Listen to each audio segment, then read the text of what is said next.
Halo semuanya, kembali lagi di ICDX Podcast Series. Kali ini kita kembali akan membahas soal emas digital. Emas dikenal sebagai salah satu instrumen investasi yang stabil dan tahan terhadap inflasi. Bahkan sejak dulu emas menjadi primadona masyarakat sebagai aset lindung nilai. Tapi kini cara berinvestasi emas mulai bergeser. Dari kepemilikan fisik ke transaksi digital yang serba online. Namun di balik kemudahan itu muncul berbagai kekhawatiran. Apakah emas yang dibeli secara digital benar-benar asli? Terus siapa yang nyimpan emas tersebut? Untuk menjawab kekhawatiran tersebut, ICDX selaku penyelenggara pasar fisik emas digital memiliki tanggung jawab untuk memastikan keamanan dan kenyamanan transaksi emas digital. ICDX telah bekerja sama dengan pengelola tempat penyimpanan emas dan jasa penaksir emas. Saat ini sudah hadir di tengah-tengah kita Direktur ICDX Logistik Berikat, Bapak Hilman Faza. Halo. Dan jasa penaksir emas perwakilan dari PT Sanur Indah Abadi, Bapak Sandi. Apa kabar Pak Hilman, Pak Sandi? Baik. Mungkin langsung kita mulai aja ya. Boleh. Dari ILB nih kan pertanyaan umumnya adalah ini kita beli emas digital, saya nggak pegang barangnya. Siapa sih yang nyimpan? Kalau dari ICDX jawaban standar ada disimpan di ILB. Ya. ILB tuh nyimpannya di mana sih Pak? Apakah di rumahnya Pak Hilman? Apa di mana Pak Hilman? Bisa dijelaskan mungkin? Oke, sebelumnya terima kasih Pak Evan atas waktu yang diberikan. Singkatnya, ILB itu perusahaan yang bergerak di bidang tempat penyimpanan dan pengelolaan komoditi, salah satunya emas.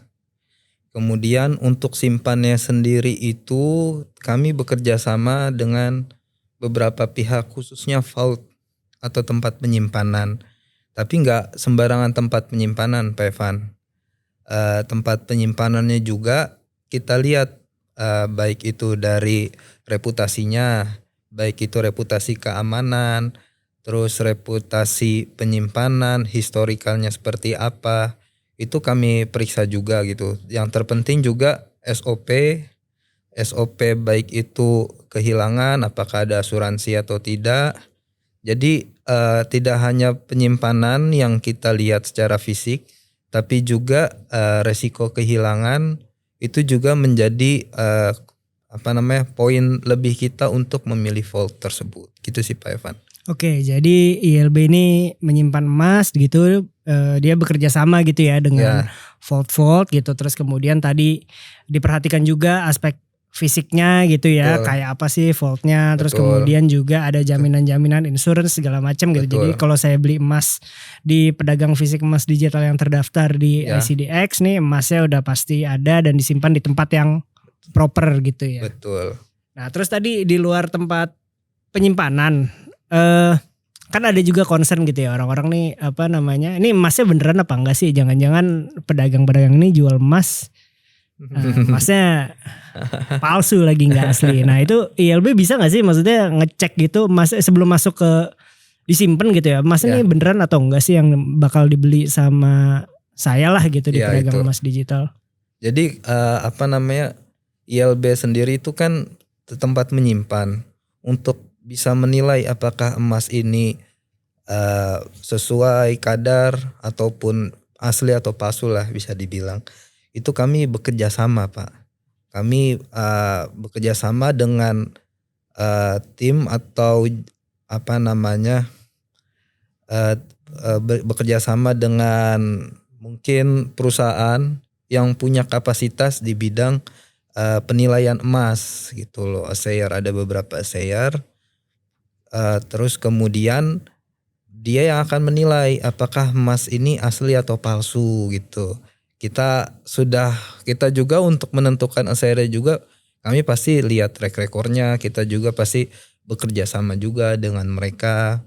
Bahkan mungkin untuk yang sebelah kita ini nggak cuman dari sisi profesionalnya, mungkin dia guru saya juga bisa saya bilang. Jadi saya percayalah dengan kapasitas beliau gimana melihat emas ini asli atau palsunya.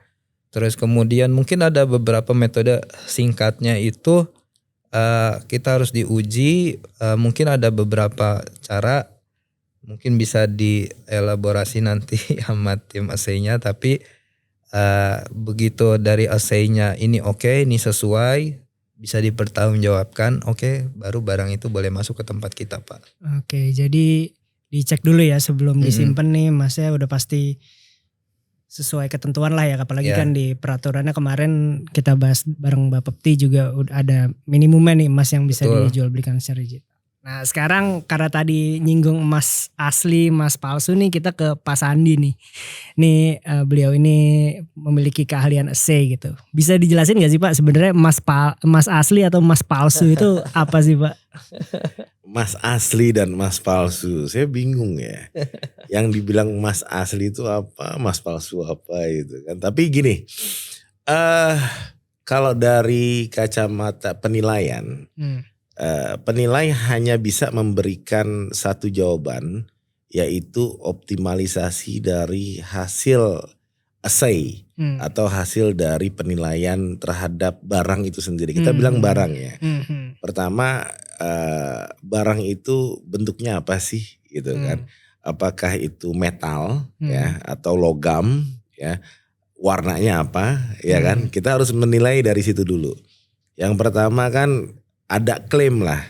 Pak, ini saya mau ngecek emas gitu lah. Ya kan, kalau ngecek emas otomatis kan pasti warnanya harusnya kuning dong. Betul. Ya kan, sekarang juga ada emas warna putih. Gitu, oke. Lalu kita cek dengan beberapa metode lah. Jadi metode yang digunakan sih yang kita pakai ya, itu ada XRF gitu, ada juga uji kimia dan beberapa lah teknik yang sederhana lah. Gitu. Dengan begitu juga kami merasa ini cukup. Karena saya sebagai assayer tuh ketika kontrak dengan ILB tuh saya harus memberikan buyback guarantee. Pak, kalau ini masalah nanti Bapak beli ya. Oke, saya bilang gitu. Berarti kan bagaimana ini saya menilai harus sesuai dengan karakteristik lah. Dalam arti optimalisasi terhadap kadar. Oke. Apapun hasil yang kita cek itu pasti kita akan report gitu loh. Contoh misalnya, oh ini emas, benar emas, kadarnya berapa? Oke, kadarnya sekian. Jadi contoh misalnya ICDX atau ILB punya standar nih, kadar 99%, 99,9 gitu, 99% ke atas lah. Itu yang diterima sebagai perdagangan emas digital ya. Emas yang diperdagangkan di emas digital ya. Udah oke, kita akan menilai nih, oh ini emas kadar 99. Oke, misalnya di bawah itu ya kita akan laporan dong. Ternyata nggak 99 nih, ternyata 96, 97 gitu kan. Oke, berarti kan harus dilihat lagi. Apakah benar-benar ini dalamnya atau emasnya itu solid semuanya. Jangan-jangan di dalamnya bukan emas. Ya kan? Nah itu ada metode lagi tuh. Dengan cara metode itu, dengan keyakinan kami sebagai assayer ya. Kami bilang ini emas dengan kualitas sesuai. Dan emas yang mungkin yang kami nilai, oh ini ada isinya dalam yang bukan emas nih gitu. Nah, jadi itu juga nggak bisa dibilang palsu gitu loh. Nah yang bilang emas palsu itu adalah ketika pada saat saya terima, oh Pak ini beratnya 100 gram, emasnya emas batangan, ya kadarnya 99%. Ya, ada orang klaim lah datang ke saya begitu. Ketika kami cek ternyata beratnya nggak sampai 100 gram. Ternyata juga kadarnya nggak 99%. Ternyata juga di dalamnya ada logam-logam lain lah yang bukan emas lah. Berarti bukan barang yang palsu, statement yang palsu. Gitu ya. Jadi ketika antara statement sama dengan fisiknya tuh harus matching tuh. Ya kan? Dan standar yang diterima oleh ILB. Dan pedagang emas digital itu udah memenuhi kriteria belum? Ya, standar transaksi di emas digital tersebut. Siap. Gitu. Jadi sebenarnya kalau ditanya apa itu emas palsu, secara teknis nggak ada ya emas palsu ya. Nggak ada. Cuman contoh misalnya orang datang nih. Orang datang, Pak cek dong Pak, ini emas atau bukan? Ya kan itu pertanyaannya simple, ya kan? Oh ini ternyata bukan emas, selesai, ya kan? Pak tolong dong cek emas saya, ya kan? Dia ngomongnya udah cek emas saya nih. Oh ternyata ini bukan emas, saya jawab begitu. Berarti kan yang membuat klaim itu yang membuat oh ini palsu ternyata gitu loh. Jadi bukan sesuatu itu dibilang emas itu palsu. Gitu. Emang bukan emas ya. Emang bukan emas ya mau gimana kan gitu. Atau kadarnya gak sesuai ya. Kadarnya nggak sesuai. Dia klaimnya 999, 49 ternyata gak nyampe segitu gitu ya. Ternyata beratnya gak nyampe 1 kilo, gak nyampe 100 gram gitu-gitu ya. Jadi. Terus kalau di lapangan Pak Sandi ini pengalamannya pasti banyak nih. Kira-kira modus-modus apa sih untuk mengelabui lah gitu. Untuk klaim-klaim bahwa ini emas murni loh 99,9 ternyata enggak. Ya. Kita bicara adalah modus ya. Modus berarti kan ada aktivitas negatif dalam arti ingin mencari keuntungan gitu. Atau pengelabuan. Betul. Ya kan. Contoh ada emas batangan. Ya kotak bentuknya. Ya dengan ketebalan misalnya anggaplah 1 senti. Ya kan. Nah di dalam emas itu dia simpen lah. Dia masukkan tungsten misalnya. Tungsten di dalamnya gitu. Dengan berat sama sesuai 100 gram ya kan. Nah lalu dia jual itu barang ya. Dia klaim emasnya nih 99%. Ya menurut pengecekan XRF ya benar 99%. Ya kan. Mungkin gak ada mereknya ya kan. Nah itu salah satu modus. Dan itu beberapa waktu mungkin sampai sekarang masih terjadi ya. Modus dengan memasukkan tungsten di dalam logam, di dalam emas tersebut. Jadi tungsten itu kan otomatis bukan emas ya. Oke, contoh dia punya 1 kilo, ketika dicek mungkin kan ada metode yang namanya berat jenis ya. Pengecekan dengan berat jenis, karena berat jenis tungsten tuh sama dengan emas. Jadi otomatis kalau dilakukan pengecekan metode berat jenis, dia akan mendetek. Oh sesuai sama dengan emas ya kan. Tapi di dalamnya ternyata bukan emas ya, ada tungstennya. Mungkin tungstennya kalau dari 1 kilo mungkin tungstennya bisa 200-300 gram. Kan lumayan nilainya tuh. Ya kan. Nah itu masih sering terjadi tuh modus-modusnya. Tapi yang lebih banyak lagi sih sebenarnya lebih di perhiasan. Perhiasan gitu, justru lebih banyak ya.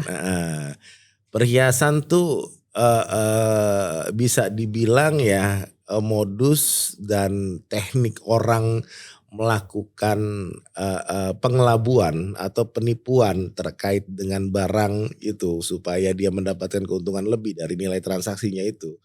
Yaitu bisa dibilang adalah emas palsu gitu ya. Tadi dibilang emas palsu ya. Berarti nilai yang dia beli atau dia transaksikan itu gak sesuai dengan nilai intrinsiknya gitu kan. Berarti transaksinya palsu lah gitu. Nah itu banyak modus di perhiasan. Pertama contoh kalau Mas Evan tuh tahu ya. Ada tulisan gold plated. Iya. Gold plated itu emas tapi dalamnya bukan.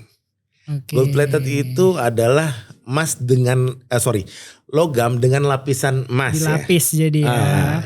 Gold plated, tapi bukan dalam arti terlapis secara utuh. Ketika dicek di mesin XRF kedetek itu bukan emas. Karena hanya pewarnaannya aja. Krom emas gitu loh. Jadi seperti sistem logam di krom emas. Alat atau apa namanya kimia yang menempel kromnya itu emas, benar-benar emas. Tapi kalau ke detek XRF itu akan bilang dia bukan emas. Ada lagi gold field.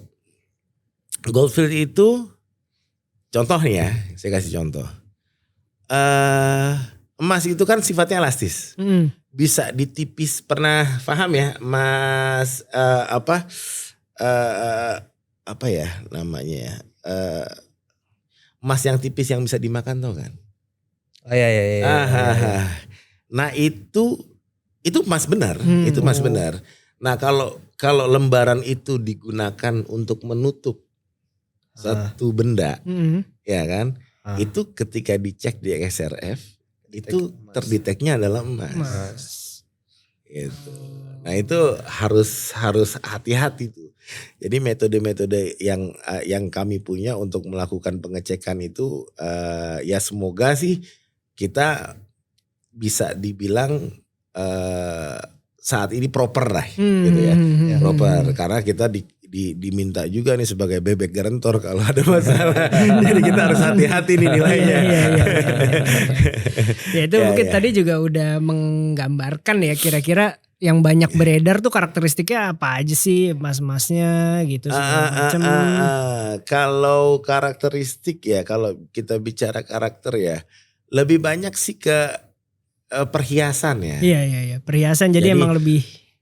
Perhiasan tuh dominan, banyak banget modus-modus terkait dengan emas palsu ya, dalam tanda kutip emas palsu.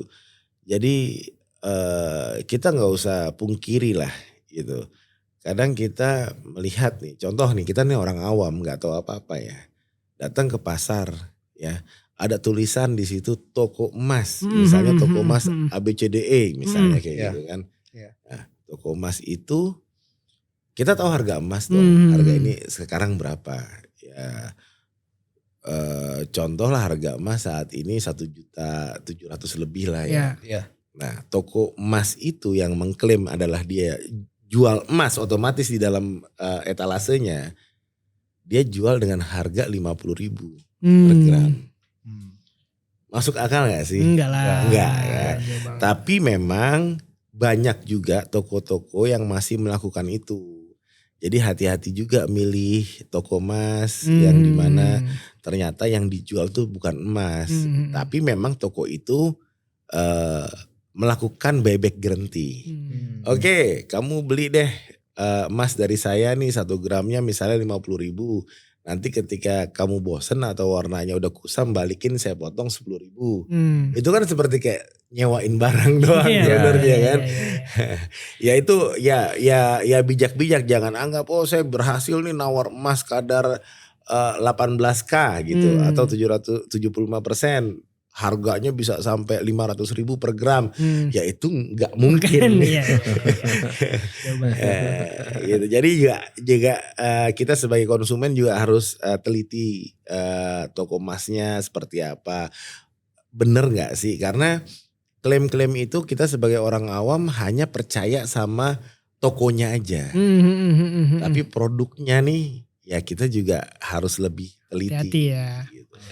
Terus kemudian tadi udah disinggung nih soal gimana sih ngecek emas gitu. Bahasanya canggih banget kayaknya. XRF gitu-gitu kan. Ini sebenarnya ada metode apa sih yang dipakai gitu, yang umum dipakai gitu sebagai assayer gitu? Sebenarnya ya kalau dari sisi kami ya, yang pertama ini kami sebagai assayer itu tidak bisa sembarangan dalam arti melakukan pengecekan secara intens. Intens itu seperti kayak metode fire assay. Nah, metode fire assay itu memang kita akurasinya tuh bisa sampai dengan 99,98, berarti errornya hanya 0,02% errornya gitu. Lalu ada ICP, ya kan? Ada ICP itu penuh dengan teknik kimia lah. Lalu dengan berat jenis tadi yang saya bilang itu ada errornya juga kan, errornya besar. Ada XRF itu pakai X-ray. Jadi mesin dengan X-ray yang mendetek itu sepersekian milimeter dia tembus ke dalam X-ray-nya. Dia mendeteknya hanya sebatas itu. Tapi kalau lapisannya lebih tebal lagi, ya dia juga gak mampu gitu loh. Nah biasanya kami itu ada beberapa metode. Pertama yang pasti kita mengecek secara fisik dulu ya. Fisik mah dari itu assayer itu adalah profesi. Jadi seperti kalau di lembaga-lembaga gadai itu ada penaksir lah gitu. Jadi yang ditaksir, kenapa naksir ya? Karena sebatas menaksir, bukan menilai secara pasti, gitu lah ya. Ini bahasa. Oke, di kami itu juga kita harus punya keyakinan, oh ini emas benar kok. Gitu. Ya ditunjang pertama emas yang diterima oleh kami ada mereknya, gitu loh. Misalnya ya kalau kita sebut merek ada Antam, UBS, ada ya macam-macam lah merek-merek yang beredar gitu. Terus dimensi, kualitas, pengukuran fisik itu semua kita lakukan. Sampai terakhir pengecekan kadar dari XRF. Seperti itu. Jadi emasnya ini akan diperiksa dengan berbagai macam cara. Tapi kalau untuk yang emas digital mungkin kita nggak ini ya. Nggak fire assay ya karena itu akan ngerusak barang ya. Nah, kita nggak mungkin karena kalau fire assay ya pasti itu di sampling. Emas itu nggak akan balik lagi karena karena fire assay ya butuh sampling mungkin sekitar 5 sampai 10 gram ya lumayan. Iya. Jadi emang tapi memang sebenarnya kalau misalnya mau cari yang paling akurat ya harus dirusak ya barangnya. Harus dirusak. Terus saya ke Mas Hilman lagi nih. Ini setelah dicek nih sama Pak Sandi gitu ya dan timnya gitu di assay, emasnya akan disimpan nih di tadi vault yang ininya ILB kerjasama dengan ILB. Nah terus itu gimana sih ILB tuh punya pencatatannya nggak sih untuk mengadministrasikan nih emas yang udah masuk ada sekian banyak loh gitu. Oke. Untuk pencatatannya sendiri kami punya sistem yang berbasis teknologi itu namanya IPEC. Jadi IPEC itu kami gunakan tidak hanya untuk mencatat. Tapi juga untuk mempledge atau mengkunci emas yang sudah tersimpan di tempat kami yang nantinya bisa dikonversi menjadi kredit emas digital yang bisa nanti dijual oleh pedagang emas digital. Kemudian itu untuk masuk, bahkan untuk keluarnya pun juga para pedagang itu harus memprosesnya lewat IPEC juga gitu. Jadi secara administrasi itu semua tercatat dalam sistem yang bernama IPEC itu Pak. Rapi ya Pak, jadi itu Pak. Jadi untuk tiap besarannya gitu misalnya saya masukin 100 gram, 50 gram, 1 kilo itu semuanya kecatat semua ya di ILB ya gitu. Dan yang paling pasti itu ketika ada pemeriksaan semua teradministrasi dengan rapi, itu sih yang paling penting. Oke. Terus ini kan saya pedagang ya, artinya kan sebenarnya saya yang punya emas yang belum dijual ke nasabah gitu. Ini kan saya berarti harus kalau kemarin sesuai regulasi harus saya titipin dulu nih ke ILB untuk nanti jadi catatan di lembaga clearing. Itu saya terinform gak sih Pak? Saya terinformasi gak sih terkait dengan catatan nih berapa banyak sih yang udah masuk di ILB atau misalnya ada yang ditolak gitu segala macam itu. Oke. Pertama dari IPEC-nya sendiri kami memberikan akses kepada pedagang. Jadi pedagang bisa ngelihat secara live apakah emas tersebut diterima oleh kita atau ditolak atau bahkan ketika ada emas yang secara ilegal lah kita keluarkan itu pasti tercatat Pak. Itu satu. Kedua kami biasanya sudah punya semacam WhatsApp group yang sudah kita sepakati bersama sebagai saluran informasi. Bisa WhatsApp group, bisa email. Itu kami gunakan sebagai wadah untuk menginfokan situasi emas para nasabah, para pedagang yang tersimpan di tempat kami itu Pak. Jadi secara up to date, aktual dan detail sih menurut saya gitu. Jadi si IPEC ini sebenarnya saya sebagai kalau misalnya saya pedagang yang udah jadi member ICDX ini bisa akses sendiri. Betul. Terus kemudian bisa lihat ya jadi emas yang udah masuk di ILB berapa nih gitu. Nanti tinggal tadi juga ada jalur komunikasi mungkin non formal ya lewat grup WhatsApp atau lain sebagainya untuk kontak-kontak nih misalnya saya masukin 10 nih kok cuma ada 9 gitu nanti bisa ada komunikasinya gitu. Terus Pak Hilman, kalau emas yang udah ditaro itu suka di audit gak sih Pak? Suka dicek-cek gitu gak sih siapa tahu berkurang satu nih masuk ke kantongnya orang Volt apa gimana kan kita gak dimakan tikus kan kita gak tahu nih apalagi tadi kata Pak Sandi ada emas yang bisa dimakan tuh. Itu ada pemeriksaannya gak sih Pak? Oke. Gini itu terkait keamanan. Dari sisi keamanan Pak, memang di tempat penyimpanan itu memang salah satu resiko mungkin force major lah, bencana alam, kebakaran. Dan salah satunya juga orang. Nah untuk itu mungkin dari sisi resikonya kami mengamankan di asuransi tersebut. Asuransinya itu harus menyeluruh termasuk kelalaian orang tersebut. Terus kedua, kami tiap bulannya melakukan stock opnam. Oke, jadi Stock opnam bulanan. Jadi salah satu kegiatan kami rutin yang dilakukan setiap bulan adalah mengunjungi vault-vault yang menjadi rekanan kami untuk kita lakukan sampling. Apa yang ada di data IPEC, kemudian kita akan melakukan sampling fisiknya di vault tersebut. Apakah emas tersebut masih ada atau tidak gitu. Dan alhamdulillah selama emas ini tersimpan di tempat kami dan kami melakukan sampling di setiap bulannya, ada Pak, selalu aman, tersimpan rapih di vault rekanan kami gitu Pak. Terus kalau misalnya saya ngebayangin gitu, kalau misalnya di vault itu nanti Pak barangnya itu naruhnya geletak-geletak aja gitu ya Pak? Maksudnya tumpuk-tumpuk nih emas ada 1 kilo, 10 kilo, 5 kilo gitu-gitu segala macam, atau ada bungkusnya kah atau apa gimana? Itu gimana sih Pak? Kira-kira Pak gambarannya mungkin bisa digambarkan? Oke. Kalau untuk tata cara penyimpanan ya Pak, itu di beberapa vault punya metodenya masing-masing. Mungkin ada di vault yang dia menyimpannya langsung dengan rak-rak, dengan box-box gitu. Rak-rak boxnya juga mungkin bentuknya transparan gitu. Jadi mungkin secara kita tahu dia ada dalam box, tapi kita tahu di dalamnya ada emas, satu. Kedua mungkin dengan melakukan wrapping Pak. Wrappingnya juga dilakukan di depan yang punya barang, dalam hal ini pedagang.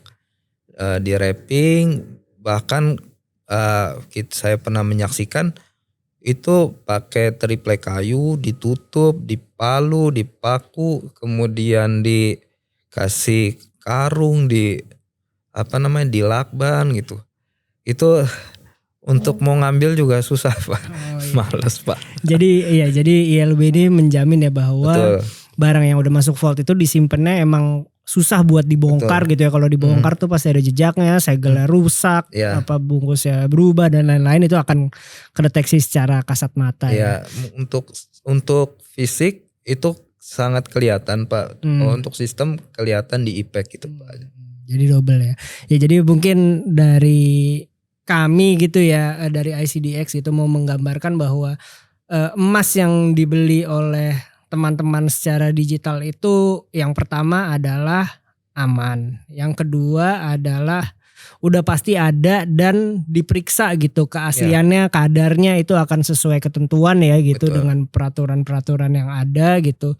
Yang ketiga adalah tempat nyimpennya ini gitu, walaupun gak dipegang sendiri, itu mungkin kalau saya bilang malah lebih aman kali daripada saya simpen sendiri di lemari kamar gitu ya. Betul. Bahwa emasnya ini gak bisa keluar dengan mudah dan lain-lain gitu. Jadi kita bisa aman lah, kita bisa transaksi emas digital dengan aman dan nyaman. Itu aja dari podcast series ICDX kali ini. Terima kasih atas perhatiannya. Evan, Mas Hilman, dan Pak Sandi mohon undur diri. Terima kasih. Terima kasih.